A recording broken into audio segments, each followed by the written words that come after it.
You're now watching the Vision Channel, where Habakkuk 2 and 2 says, write the vision and make it plain, so they that see it can take it and run with it. This is the channel where faith and vision collide to bring forth a manifestation. You're watching the Vision Channel.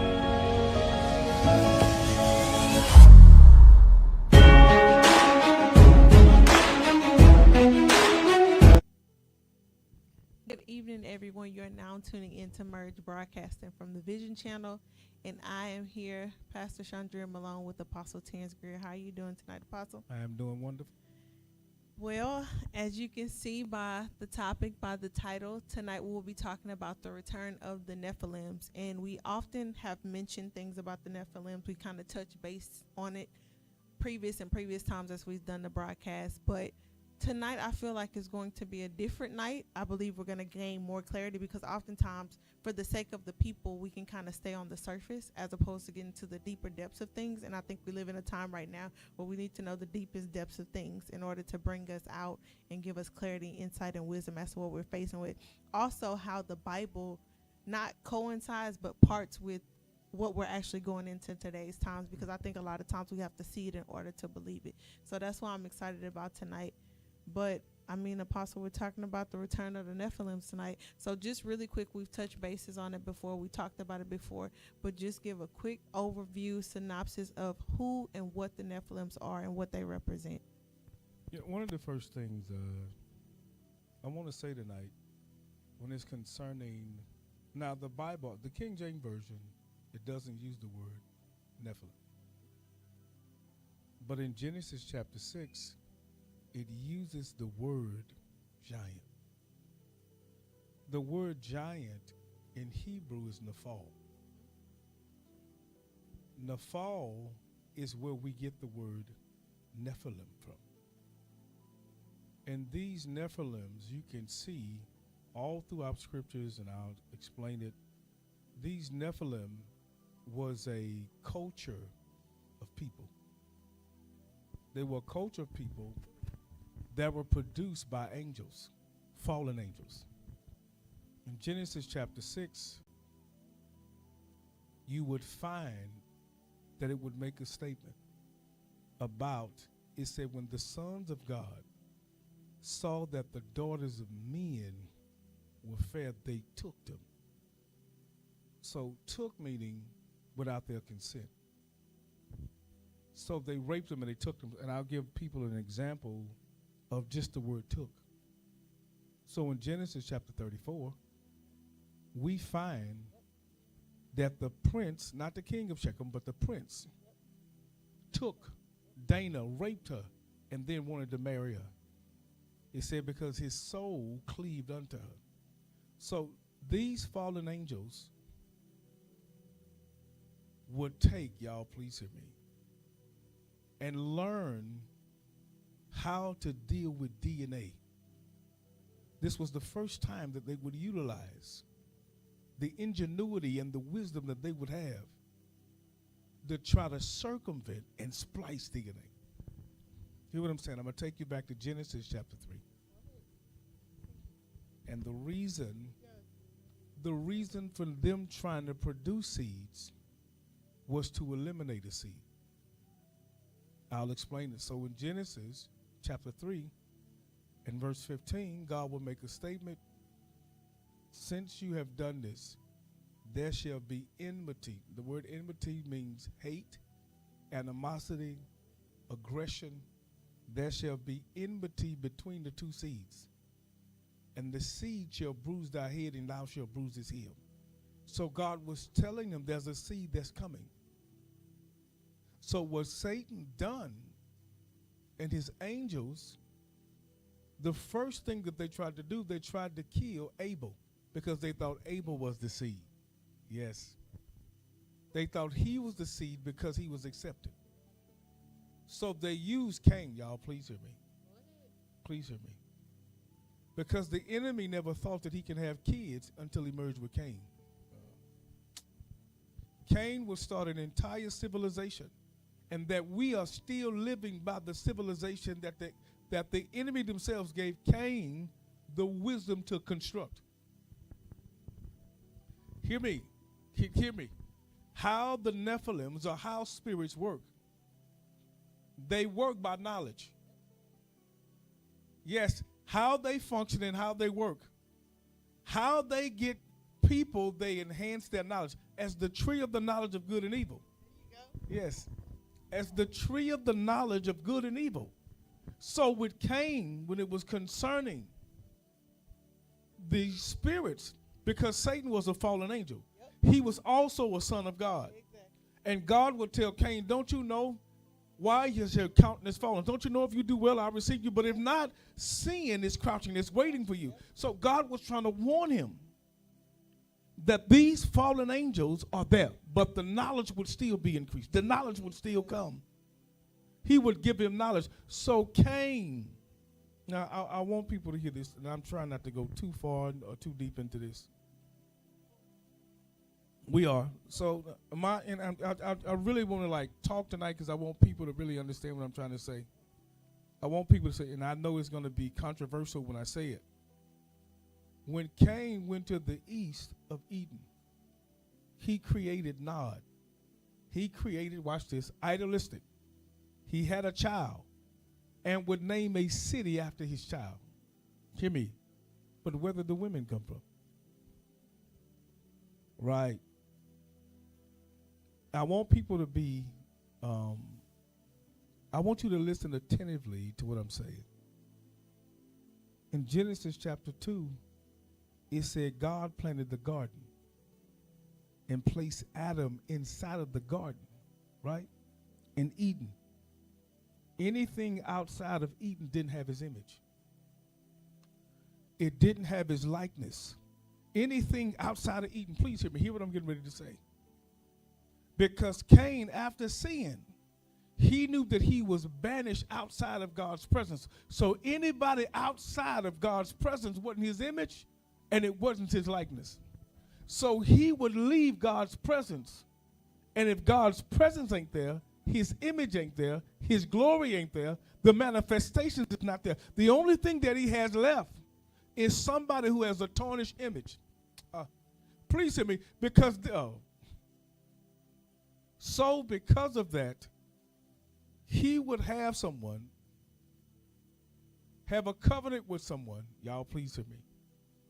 Establish a covenant with someone who doesn't know God. Y'all please hear me. So now we live in a society that the same thing that happened in Nod, where there was no presence of God, where there was no God at all, they just had the knowledge as if they were gods. Hear what I'm saying? How could you develop a city? How could you develop music? The first organ. Yes, the first organ was created by somebody who would give them knowledge. The first weapon that God never wanted or desired us for even have weapons because he was our weapon. This is why he said he's your shield and your buckler. Yes, he's a shield and buckler. God was the first weapon, but the enemy would give them weapons, give Cain and society weapons so they would need God. It was the first time, hear me, that we see polygamy happens. It happens in Nod. I'm trying to explain it because I'm trying to show you that the enemy is still trying to use this civilization so we can push God out so he can give us knowledge to stay in. It has always been knowledge. Yes. And Cain, hear me, Cain was a tiller. Please hear me. His responsibility was to till. So whatever Cain sowed, the results of what he sown, because he knew how to sow. Now, please hear me. He would use his skills to till. Okay? He would use his skills to till, right? One of the first signs that he was a cultivator. he would kill his brother and bury him. Yes, he would bury him in there.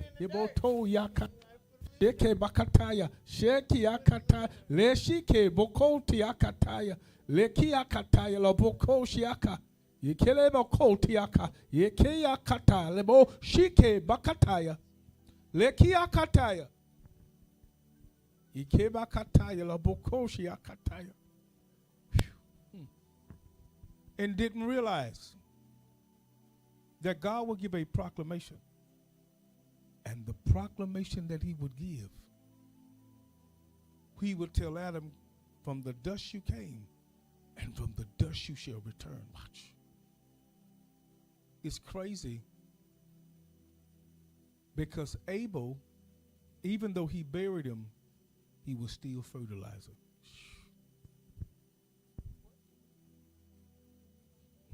Compost. And the crazy thing, that now his blood would cry out.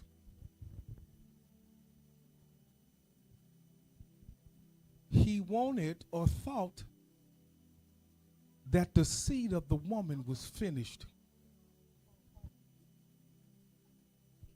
He thought the seed of the woman was finished. Please hear me. Because even though, watch this, I know we are fixated on what he brought God, there was a sacrifice that he accepted. But Abel became also a living sacrifice.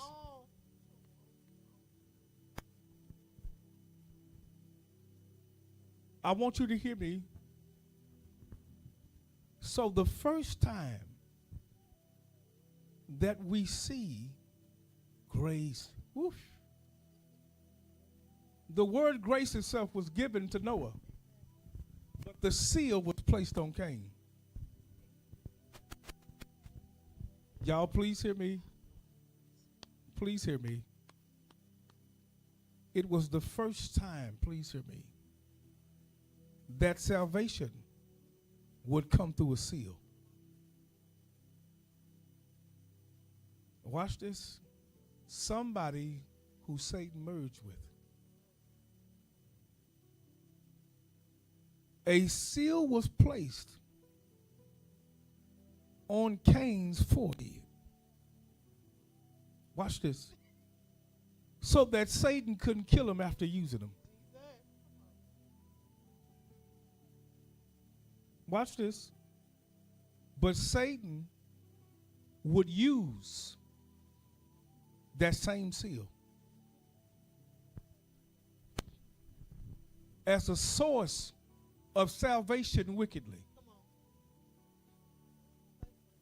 In Revelation chapter 13, you can't buy, sell, or trade unless you take the seal of Satan.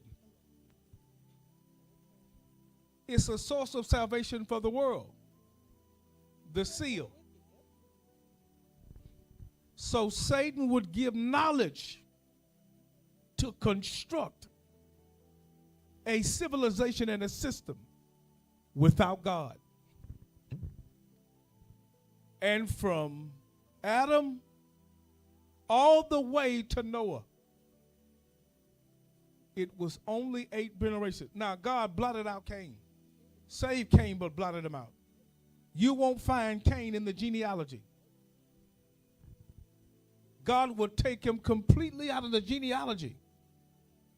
And the Bible calls Cain was of the wicked one. Y'all, please hear me. I'm going to say this from this, just giving you a biblical reference.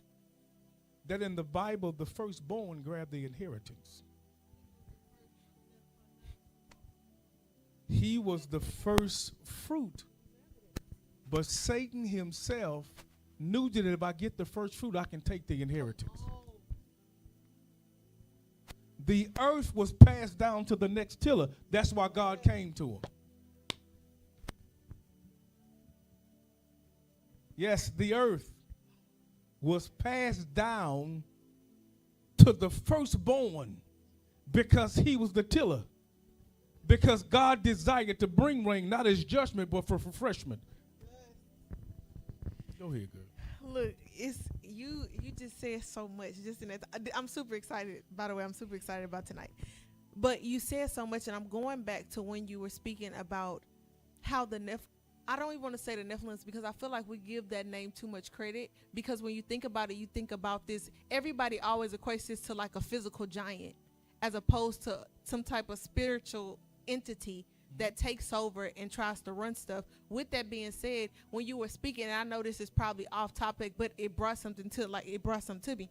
When you were speaking, oftentimes when it comes to this spirit and how it operates is it tries to make you, instead of making you become what you desire, it just gives you the desire. So when it came down to Satan, when he was with God, God made him an instrument to worship, as opposed to him actually using instruments to worship, if that makes sense. So oftentimes when you deal with the spirit of the Nephilims or the men of renown, you're always dealing with fame, celebrity. You're always dealing with fortune, things of this world, the wicked things.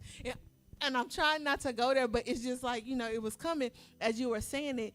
And that's how the world is captivated. That's how this world is built. Not only that, they come from the kingdom of heaven. They're fallen angels. So that means they are angels. God did create them. God said initially they were the sons of God. That's what he called them. But when they failed, they lost their first estate. So they took all the knowledge that the kingdom had given them and they used it for their own good and their own gain, as opposed to the kingdom of heaven. And everything we do is for us to glorify God and not ourselves. So I'm trying not to go there, but it's just so many different things. Even in studying this and preparing for this, it was a different type of perspective and different type of outlook, because it's literally that secret man behind that loud speaker box that's controlling everything, but it's unseen because of the lack of knowledge that people have. Even with you speaking about the tree of the knowledge of good and evil, in studying this, that was something that God had forbidden. And in him forbidding it, Satan ended up giving it to God's children, those that he had chosen. And I think sometimes we miss that. Like you said, that's just like you planting, and I'm giving like a natural analogy to make it make sense. That's just like you going to the worst area in the world and you planting this garden, this beautiful garden in the midst of all this chaos and confusion. That's what Eden was at that time. And I think that people believe that Eden was the start of it all, but there was a world before Eden ever came into fruition. So even in speaking about this, whatever the Lord desires to still release, but I just want to say, and probably I think that's the challenge. People assume that they didn't have anything else besides the earth. No. If you look and read what it says in Genesis chapter 1, it said the earth was without form and void. Please hear me. God never creates things absent. Everything is complete in what he created. How did the earth now have a disproportionate?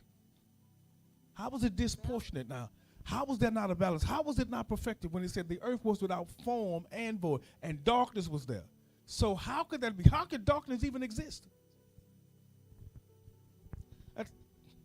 But if you don't have revelation and just information, then the Holy Spirit can't download this. Where did water come from? Because he didn't create it. Everything he created, it never said water. So where did the water come from? It existed because there was something here before he recreated the earth. Yes. Without me getting into it, I want to get it out, but I'm not going to get into Ezekiel chapter 28, how Satan was here first. Because I think that's the thing, when things are taught and when things are presented to this world, to the body of Christ, I think sometimes it's those blurred lines in those gray areas. So you still have people that receive what you're saying, but they leave with that question mark, like, okay, but if this was that, how did this happen? And what's the depths of how it took place? And that's what allows people to go down these things, like I mentioned earlier, call those things called rabbit holes, because you start trying to find your own truth, as opposed to a man of God or a woman of God releasing and revealing the truth to people so that they can get it. That's what I'm saying. It's so much that has to be revealed. Mysteries are revealed. He said, but the mysteries of the kingdom are given to you. So God released mysteries. This earth was populated before Adam. This is why God would place a garden to reconstruct a garden so that he can have the man all to himself. This man would take on his image and his likeness. This man couldn't be deceived, right? When you use the word renowned, the word renowned do mean famous, but it also means hero. Watch this. Watch it. I want you to hear this, okay? If the word means heroes, this is why we have X-Men. This is why we have Supermen. This is why. Because now they are projecting that you have to have some part of the supernatural in order to be man, because you have to be man and the supernatural. So now this is why we have superheroes. Yes, this is why. And notice with every superhero, there's mixture. There's some type of mixture in order to give you this strength. Why? Because, and then we look at them as men of renown. Yeah, because of the mixture. The Hulk, mixture. Wolverine, mixture. You look at every superhero that we've ever seen, there's some type of mixture. And then they're famous because these were the men of renown. So when the Nephilims, when they developed a culture of Nephilims, they had supernatural ability because it was more spiritual, and the spiritual connected to the natural, and they became superheroes, men of renown. So what they used was their DNA. Please hear this. This is crazy, and I know what people are saying. I know because I hear people now. The Bible said the angels in heaven don't have sex. They don't have desire. They don't get married. I'll explain it to them. I'll explain it. And you are absolutely 110% correct. The angels in heaven do not get married. But these angels are not in heaven. These are the fallen angels. So they're going to rebel in the earth. If they rebelled in heaven and fought against God, they're going to rebel in earth and fight against God. Yes. So they're going to take women. Yeah. They took women. Please hear me. Now, I'm going to show you something, okay? I want to show people something because they have, I want to say, because they can take a man's sperm cells, freeze it, and impart it into women in order for them to get pregnant. Right? It's what Michael Jackson did because he didn't sleep with nobody. It's the truth. Okay. I'm saying that all they needed was somebody to be fertile. Right? So angels knew how to create seed.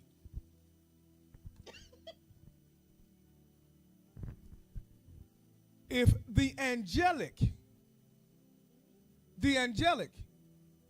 even though they can take shapes and form of a man, they can't function like one.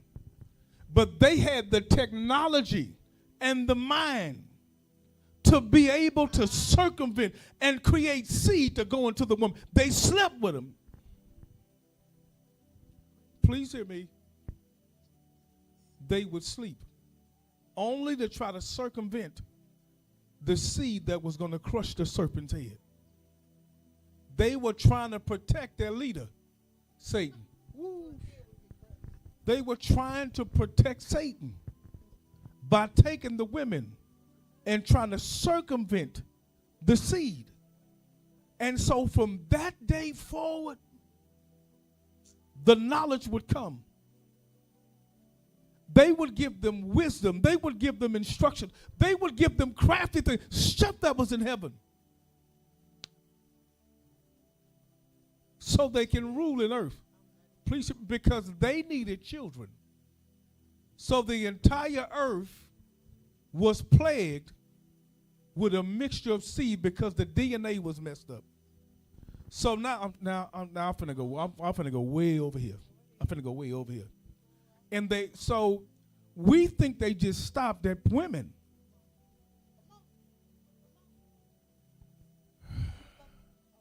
We think they just stopped at women.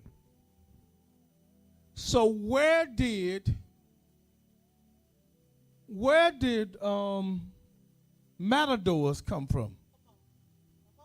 Half man, half horse. I'm showing you how they spliced in it. Some people think these are fairy tales. Where did these marine agents come from that's in the water? Half of their body is a woman and the half is fish. Where did Dagon come from? Half man, half fish. They learned how to splice DNA. It's a mixture.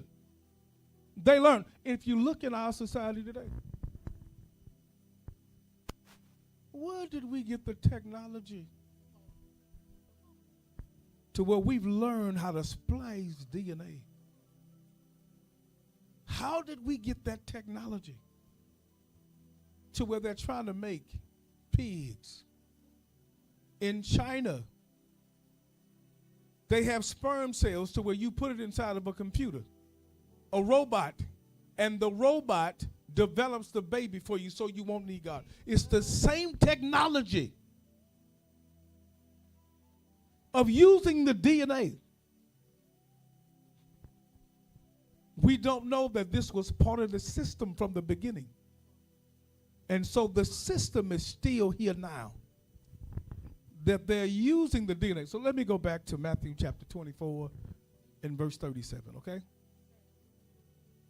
To give them an idea, because I know we jumped straight to Genesis chapter 6, but in Matthew chapter 24 and verse 37, Jesus said, just as it was in the days of Noah, so shall the Son of Man return. People be eating and drinking and get married, right? And what most people only view that as, y'all please hear me, please hear me, please hear me. He said they will be eating and drinking and getting married, right? Drinking is what caused Noah to fail. Inebriation. The only way that they can now take on the pure bloodline, again, Noah had to be inebriated. Alcohol. If people don't know what alcohol means or alcohol means, it means body eating spirit, right?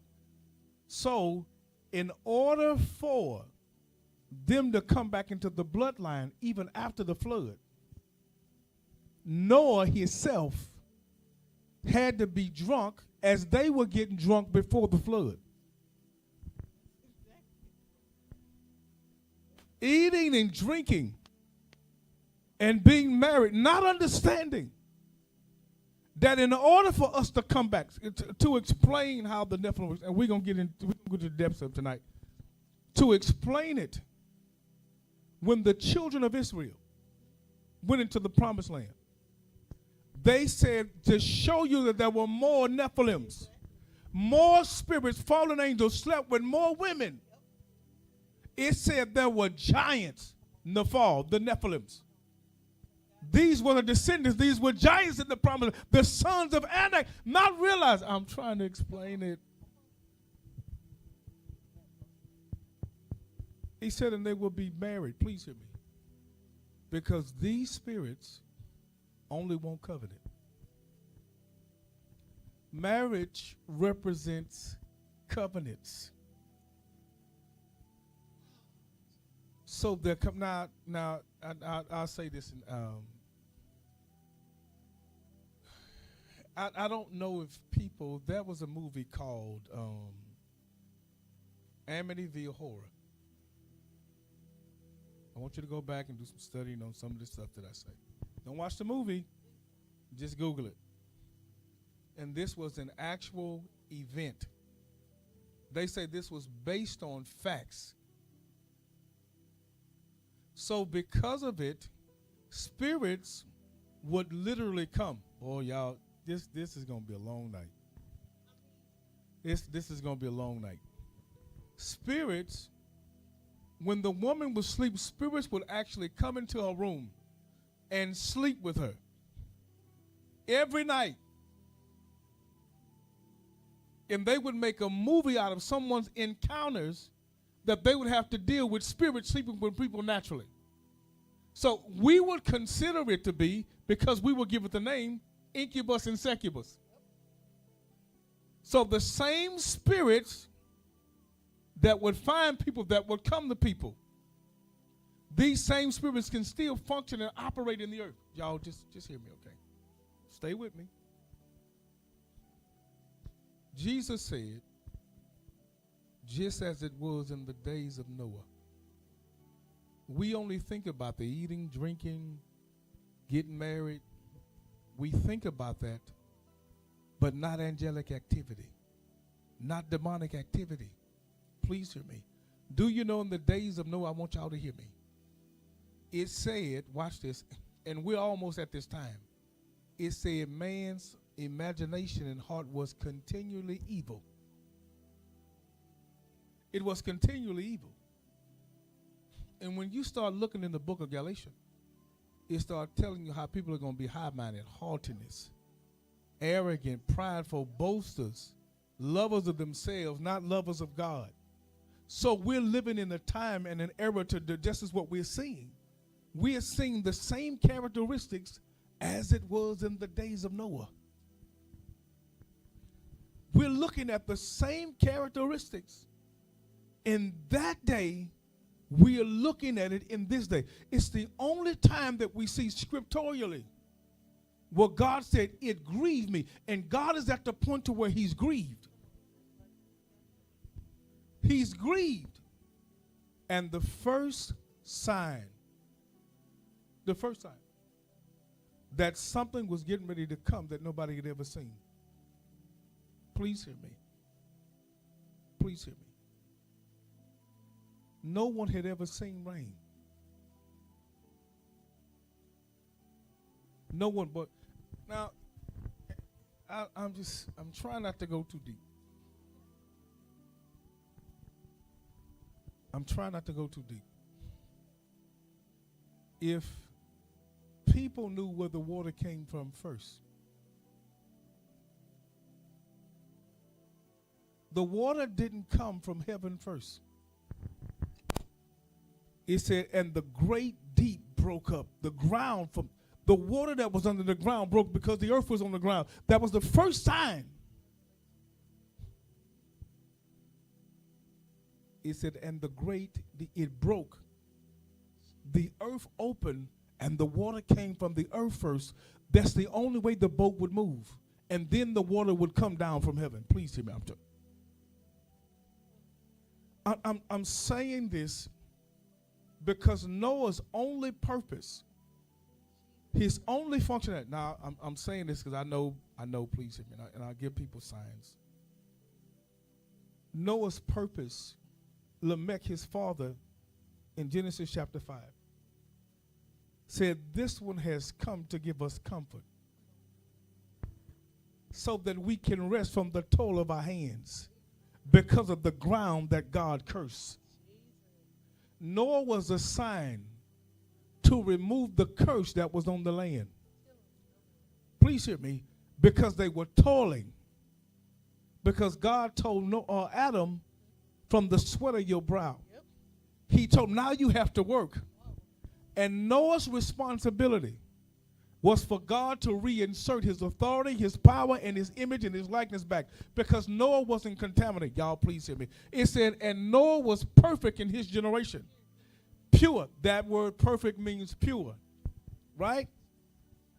That means there was no mixture. He was the only one in the earth. Him and his family, 8 of them. Isn't it crazy that it's saying, and Noah was the 8th one from Adam, but it was only 8 of them? Do you, and I want us to hear this, okay. I want us to hear this. I think it's only 8 nationalities? It's 8, and he was the originator of the 8. That God will use those 8 to repopulate the entire. I'm saying this, please hear me. I'm saying this. That when God saw Noah, his birth would give birth to something. Right? There was wickedness there. It was the first time that God said, it grieved me that I made man. Listen, and what God is saying now in the earth, he's grieved. If it happened in Noah's day, and it's happening in our day, and it's a sign of return. It's a sign of return. Please hear me. Please hear this. Because I know we have hyper extended the grace message. Our grace has been, it's been hyper graced. But can I tell you this? Grace was a sign of the end. Grace was a sign that everything was getting ready to end.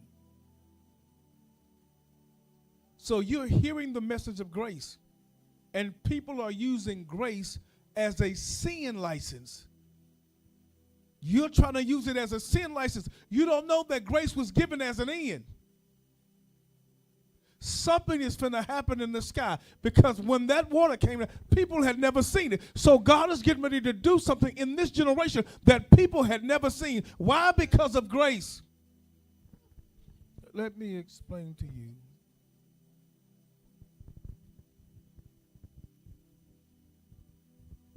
That God would allow him, some scholars say, to build an ark that would take 120 years. Do you know the wood that he would build the ark with was called gopher wood?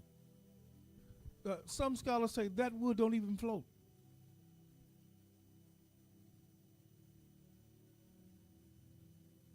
Yes, the wood doesn't even float. Let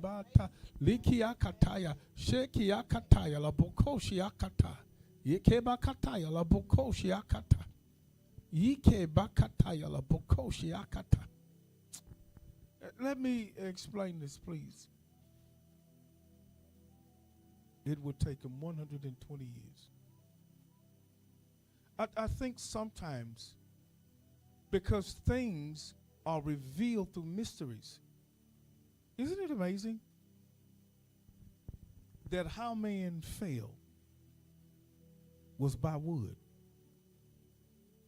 That the hidden message would now be, scriptures would all about now the tree and wood.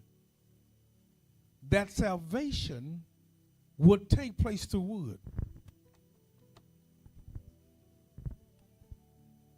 As the tree, as Moses' rod would be by wood. As now the tree of life is by wood. As the cross would now be by wood. So God would have him to build the first ark. This was the first ark of the covenant. This was the first ark of the this was the first ark of the covenant. This was the first ark. Watch. And everything in the ark. See, in the other ark, they had miracles in that ark. They had the showbread. They had Aaron's rod, which was wood. That budded, they had the wood inside of the ark. And everything that he would make, God would now put it inside the ark. And the wood would cover it. Oh, yeah. Watch this. Isn't it crazy that there will be 3 stories in the ark? The ark was a symbolization. The ark was a symbolization of the Father, the Son, and the Holy Spirit. But Paul would watch. It not only was a symbolization of the Trinity, but it was also a symbolization of the third heavens. Paul said, "I was caught up in the third heavens." The ark was a symbolization. Y'all, boy, I see y'all done turned me loose tonight. It was a symbolization. I think the challenge with us is, why would God save animals and not people?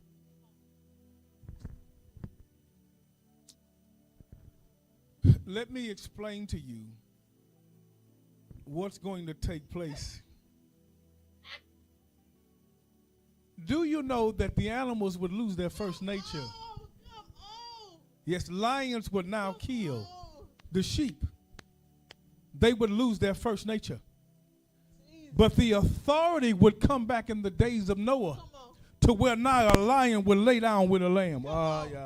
We don't understand the authority that's coming back, as God would give Noah that authority, where animals will now obey you as it was with Adam. Just hear me.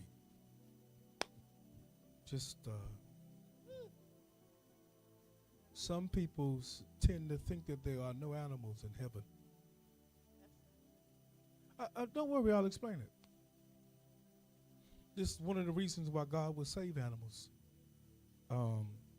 My question is, if there's no animals in heaven, what is Jesus coming back on? Come on. Get on up. Come on. He's coming back on a white horse. Yep. And the thousands of his servants, they're not flying. Come on. They're coming back, on horses. When Elijah went up, he went in a chariot with horses. They went up. There are horses that said, so God will allow him to preserve. Jesus. Come on. Just hear me.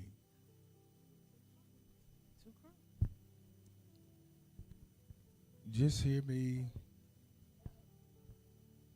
So this authority will be given back to man.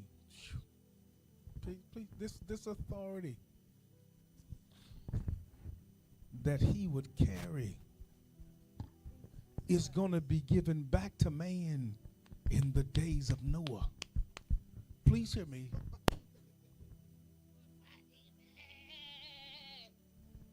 This authority will be granted back to mankind. Please hear me. Because Lamech, Noah's father, said he was called to comfort us from the toil and the work of our hand because of the curse of the land. So because the land is cursed, God is now raising up Noah's. The name Noah means comfort and rest. So God has found somebody that don't have mixture. I know people don't know. Okay, I'm going to explain what that really means. You know, when Jesus would make a statement, he said, the prince of this world come. But he ain't going to find no mixture. He's not going to, the prince of this world is coming, but he's not going to find anything in me. There's no mixture. So God is raising up people where the enemy don't have any evidence in them or around them. There's no mixture. So that's God's note. Just hear what I'm saying. And God would allow Noah to build something, and it would take 120 years. Hear this. Where's the next time that you see the 120?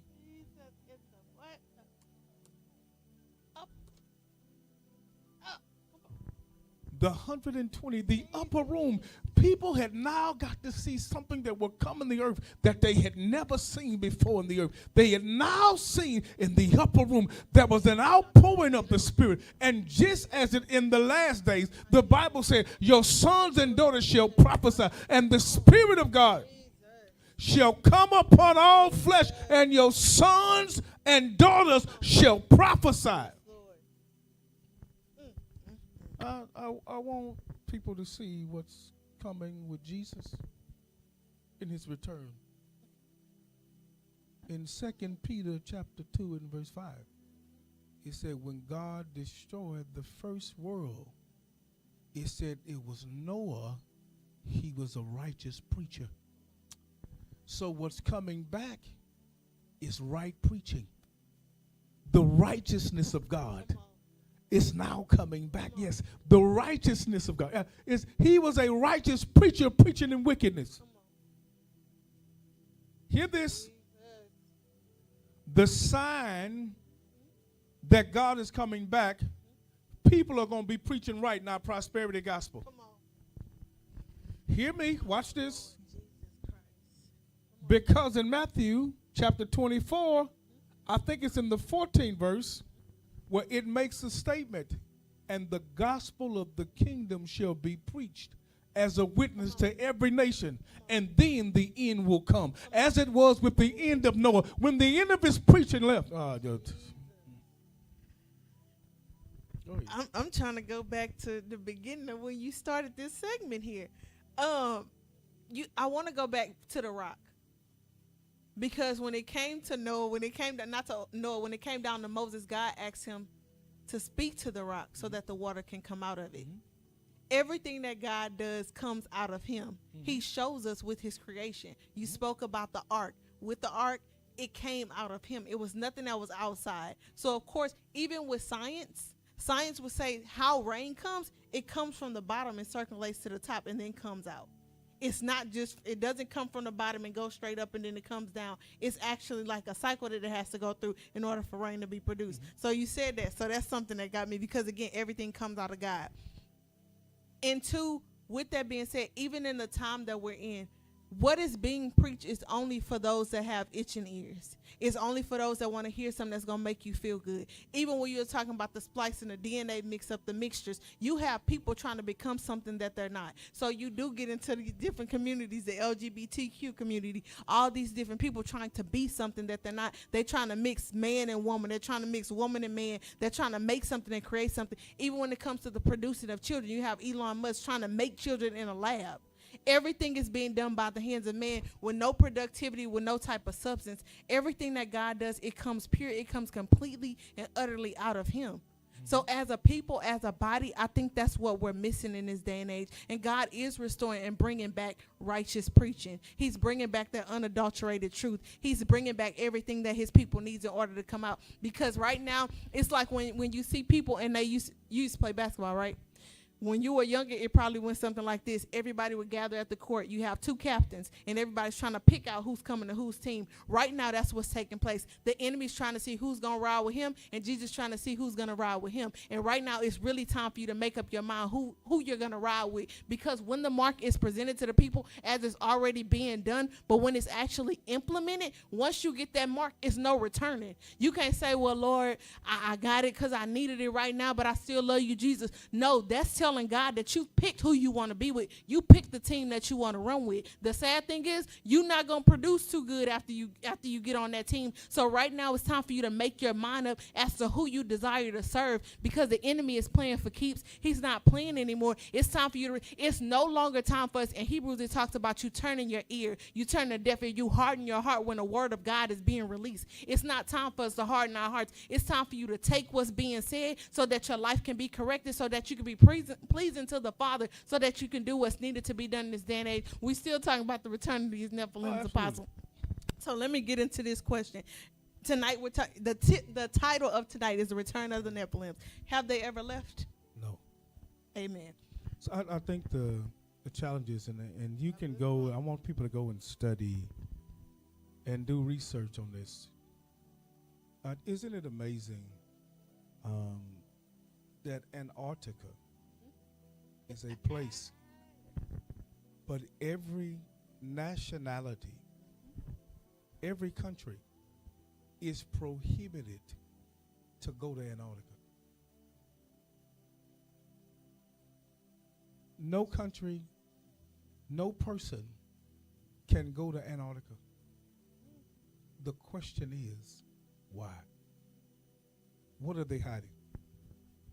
Now, I'm trying, and there's a reason. There are several reasons that they won't allow you to go to Antarctica. It's because they say in Antarctica is where the firmament is, the dome that covers the earth. Okay. A second part of it, they say this is where the Nephilim headquarters at. I'm saying this because I know people are, man, you just way out there. I'm telling you, please hear me. Now, I know people have heard this recently. I want people to hear me. Do research if you have not heard this information I'm about to grant you. Our own government, Donald J. Trump, said that he was going to release the UFO files. Some of the congressional people that work within his administration, that's Christians, called 100 pastors that was in America and briefed 100 pastors and say, make sure you tell this to your congregation. make sure you reveal this to your congregation. 100 pastors, they would brief them to tell them that what's getting ready to be revealed are deities that's coming to the earth. Hear me. Where they'll be seen, they'll be heard. These deities are ready to reveal themselves because they're after the body of Christ. This is why they would brief 100 pastors and tell the pastors to tell everybody in your congregation that Jesus would make the same statement in Matthew chapter 24 and say, let no man deceive you. So what they're going to try to do, these beings are going to say that they are your creators, that they sent Jesus here on the earth. Why? Because they're trying to deceive. These are not going to be these heavenly beings that you think are these aliens. No, these are going to be the same spirits, the Nephilims. These same sons of God that was back in those days, you're going to see them. They're going to reveal their identity. And their main objective is to get the people in the church. This is why the Bible said there shall be a great falling away. And the enemy will try to deceive the very elect. It said there will be, watch this, seducing spirits, right? And doctrines of devils. It would make this statement because everything is about to be revealed. These deities are about to be revealed. And they're going to tell you they was the ones that did the creation. Please hear me. They didn't create the earth, but they created everything that's in the earth. I'm going to say it again. All the technology, the labs, the robots, all these chips and all this, it was given. Now let me say this, please. I want you to hear me. In Revelation chapter 13, in the last verse, it talks about 666, right? It talks about the mark of the beast. Okay? I want you to do some studying on this word, Neuralink. I want you to look up Neuralink in Greek. I think it's called the Greek Beta Code. If you look it up, just ask Google, what does the word Neuralink means in Greek? And Neuralink is going to give you how the word is pronounced in Greek, but it's going to say, at the end of what it expresses, it's going to say it means 666. Do you think that's a coincidence? You think that Neuralink, the chip that Elon Musk has developed to put in the head and put in the hand, that it would represent 666, and you think that this is not the mark? These same spirits, there must be a return. There must be a return. And in this return, these are the signs that Christ comes. Now, let me say this, okay? How do you think the enemy would have the technology for them to even make a weather machine? Where did they get that science from, that technology, to where they can create storms and rain? Where did the technology come from?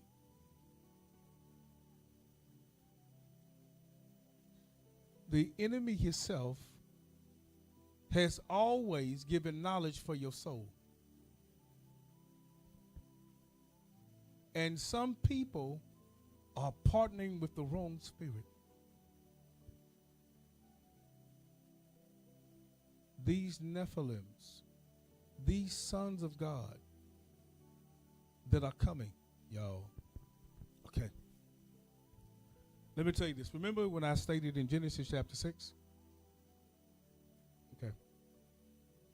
It said when they saw women when they were fed, took them, right? And made them wives, right? But my question to us is, what's God's wife now? Paul would give us an expression and say, love your wife like Christ loved the church and gave himself for it. So the enemy is not just after women again, but he's after the wife of Christ, the bride of Christ. Why? Because he know if he can have a covenant with that church, Christ won't come back for that church. He says, because I'm coming back for a church without a spot or blemish. So he's after the wives of Christ. He's after the wife. And we're getting ready to see in this near future, them manifest themselves. Hear this, okay? If you don't think the enemy desired to be in the church, okay? Watch this. You ready?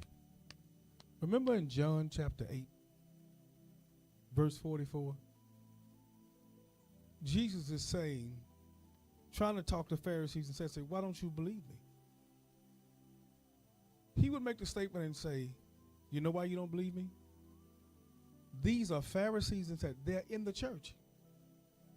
He said, because you are of your father the devil, and the work of your father will you do. This was not a parable. Jesus will see the origin of who they were. He would see that they needed a body in order to be here. Oh, yeah. And their main position was now the church. Their position was the church. Jesus would see them not even being humans. John the Baptist would call them, you brood of vipers. He would see the origin of how they were fashioned. He would see that this was a battle between seeds. And they would ask John the Baptist, are you the one, or shall we look for another? Because they knew the battle between the seeds. Hear what I'm saying? This knowledge and this wisdom that the enemy has been giving, this is what people don't know. This technology that we have is antiquated, but it looked new in our generation. Okay. I'll even show you that even with the Egyptians, how did they build their pyramids, and we can't build them with our technology? Where did that technology come from back then? It would come from the sons of God. How do they have hieroglyphics with spaceships, weapons that we have not even seen in our generation? These were part of the sons of God, giving them technology. Well, maybe you may not believe that. I know you don't look at hieroglyphics and pyramids and all that other stuff. That stuff has been before AD, before Christ, BC, and the stuff is still around right now. Okay, maybe you may not believe them building that. But my question is, in Genesis chapter 11, how did they build a tower, a city of Babel, and a tower to reach heaven? And God would come down to give an expression to say, wait a minute. Watch this. How did, now, just to show y'all how this stuff works when it comes to the mind. God said man's heart in Genesis chapter 6, and their imagination was continually evil, right? So how is it now in Genesis chapter 11? How did they get on one accord to where God said that even the thing that they imagine to do, that even I can withstand? How did they get to that point? I'm just trying to make an expression. How did they even know how to get to heaven? How did they even know what direction to go in? How did they even know what direction to build in? Why? I can tell you how. Because Satan was the one that got kicked out of it, so he would have the blueprints to get to it. Just hear me when I say this, okay? The city was called Babel. The word Babel means confused. So God was teaching us through the technology that the enemy would give them in Genesis chapter 11, because he said he's not the author of confusion. So if Babel means confusion, we show you, God shows us through mysteries that this was the one who's causing the confusion by calling the city Babel. This was the one that's orchestrating the blueprints to try to get back to heaven, but he tried to use man.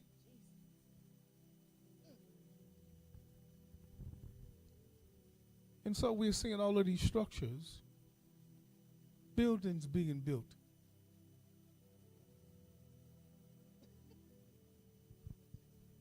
The technology. How?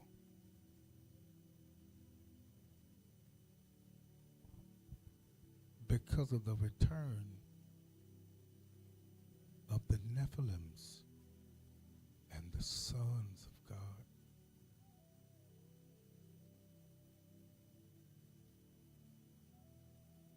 Make no mistake about it. Something is about to come down. It won't be rain, R-A-I-N. It's going to be the one that reigns in R-E-G-N. It's going to be the one that can reign in power, reign in authority. Yes, it's going to be that person to function at the capacity of reign.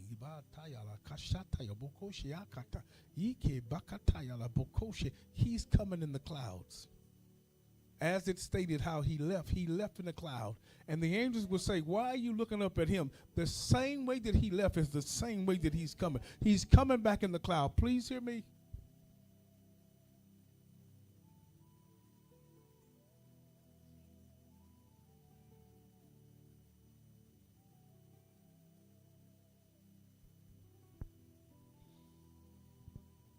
The sign that the Nephilims are here is a sign of splicing DNA.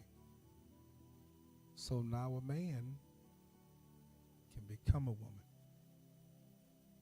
We can give you pills to have breasts. We can take all of your private parts and give you another one. We can do it now. How do you get that technology? Where did that come from? The splicing of the DNA. How does that work? God is showing us that the return means again. They're functioning in the earth again. But God is releasing authority again, power again, salvation again, healing again. And God is all about family. Yes, I know you say the number of age is the number of new beginnings. It is. But the number 8 is also that of circumcision.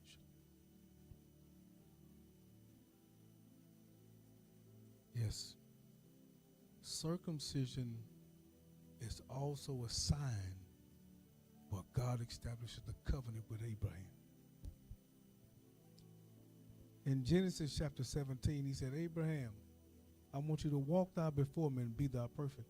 But he told him, I want you to circumcise your entire house. Circumcise. It was a sign that the covenant was now in Israel. Listen to me, please. And God is circumcising hearts tonight. He's circumcising hearts. It's signs of a covenant of what's to come. What we're dealing with is the Nephal, the fallen ones, right? Giant means Nephal. Nephilims are the fallen ones. Where else do you see fallen ones? Luke chapter 10. Jesus said, I seen Satan fall like lightning. It was a sign that him and the angels that were with him were the fallen ones.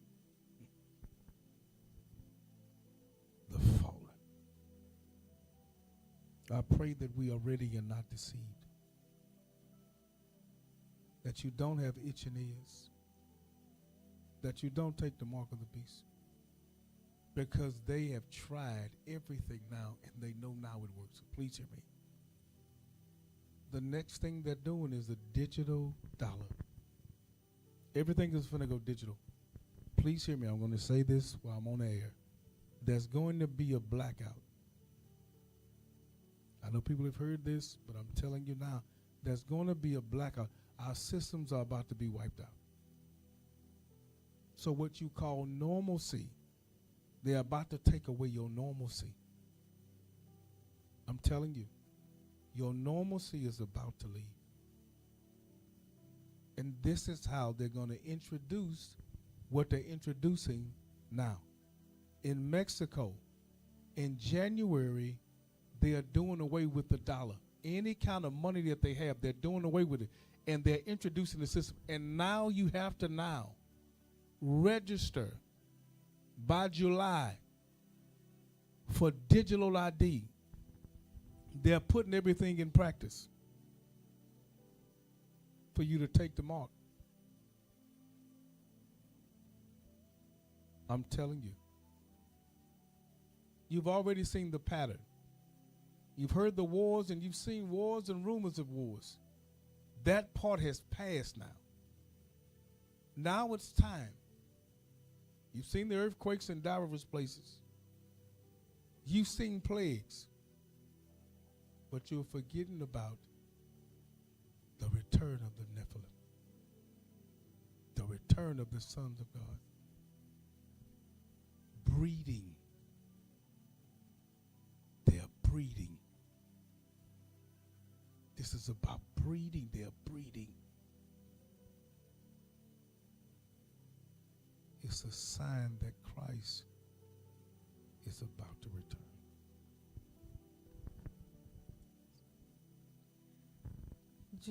I just want to say, you spoke on the apostle. You talked about the blackout coming. I heard gross darkness. In gross darkness, we as the body must be the light in that darkness.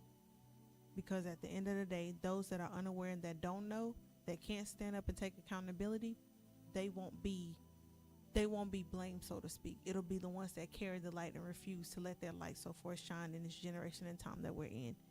Everything that's being conveyed and being expressed tonight is not to get you or put you in a place of fear. It's for you to get yourself together and align yourself with the will of God so that in this time you can see the salvation of God. Everything that God desires to do for his people, he's still going to do it. But you have to be in place in order to receive. There's a great authority. You mentioned it, a great authority that is being released. Yes, the enemy is coming with every tactic, every task, everything that he possibly can to overtake and mess up the body in general. But you have to stand on guard and you have to be in place for your authority. God is raising up his kings and his priests. It's time for us to take our rightful stand and do what we need to do. Nephilims only come when it comes to authority. That's all they're after. They're after the body. They're after the church. That is the bride. Apostle mentioned it. He said he talked about it. But they're after the authority that we've been given. When it came down to Adam, it was the first estate that was taken. The enemy wanted dominion. He wanted to reign in this earth. God is trying to give that back and reestablish his people. So we have to be in alignment with his will. So whatever your past look like, whatever you did in the past, whatever you're still beating yourself and allowing the enemy to torment, it's time to relinquish those things and know that Christ died for this very moment so that you can do what you need to do in order to fulfill your assignment. You're going to have to fight. What does fighting look like? It does not look like a natural fight. It looks like you need to be aware spiritually and learn how to fight spiritually. So for every ministry and every person and pastor and preacher that's talking about it's not that serious, spiritual warfare is not that serious, continue on thinking that. But the body has to be equipped for what's about to take place, because if you don't, you will be one of those that will fall away in the great falling away. You know, one of the things I'm going to say, and I know we're talking about spirits, and I think people have a challenge with you actually talking about spirits, us engaging in spirits, us fighting against spirits, because they don't think that it even exists. Even those that are in Christ struggle to exist, believe that these spirits exist. But what does Ephesians chapter 6 and verse 12 say? For we wrestle not against flesh and blood, but against principalities and powers and rulers of darkness and spiritual wickedness in heavenly places. So you think that they left their habitation. They don't have a habitation, but they're in the heavenly places.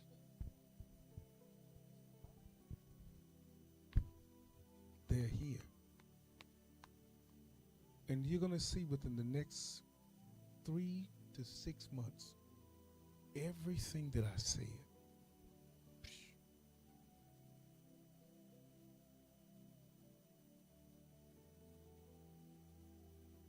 I'm telling you now, prepare.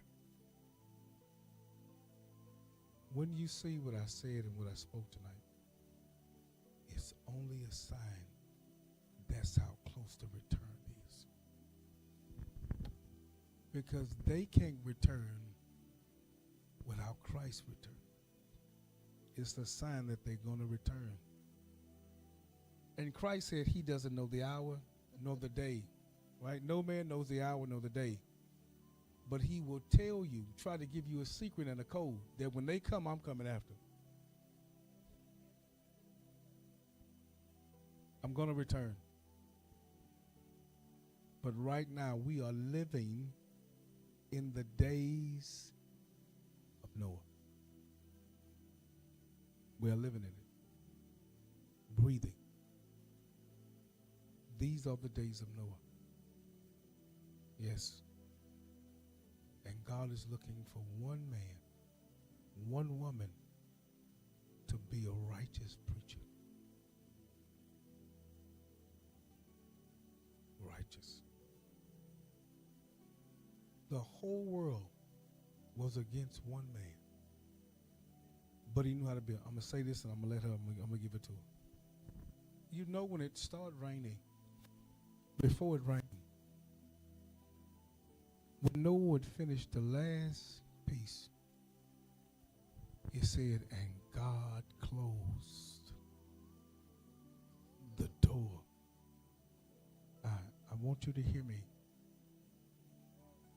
Because God is not going to use boats in this season or arks in this season.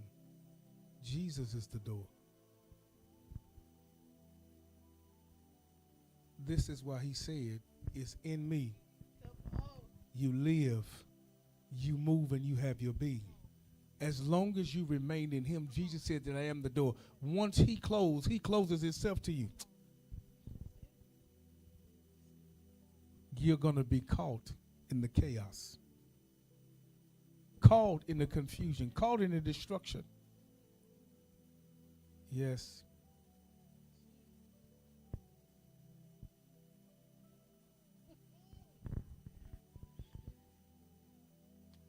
I thank everyone for tuning in tonight. This has truly been a blessing to me. I thank the Lord for everything that he revealed that was released through the man of God tonight.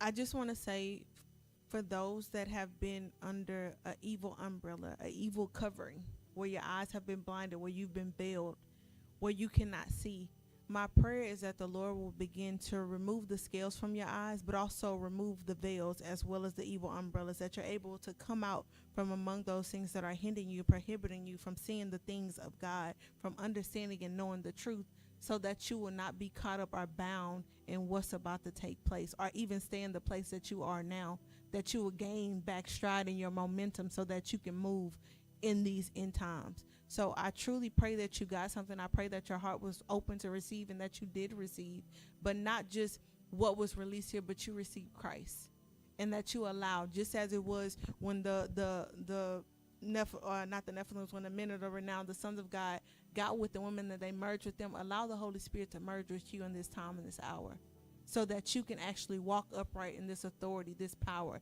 in the image and likeness of God and who he desires for you to be. So I thank you all for tuning in. I'm Pastor Chandrea Malone. I'm here with, of course, Apostle Tyrance Greer, and we're signing off. We'll see you next week on Merge. Have a good night.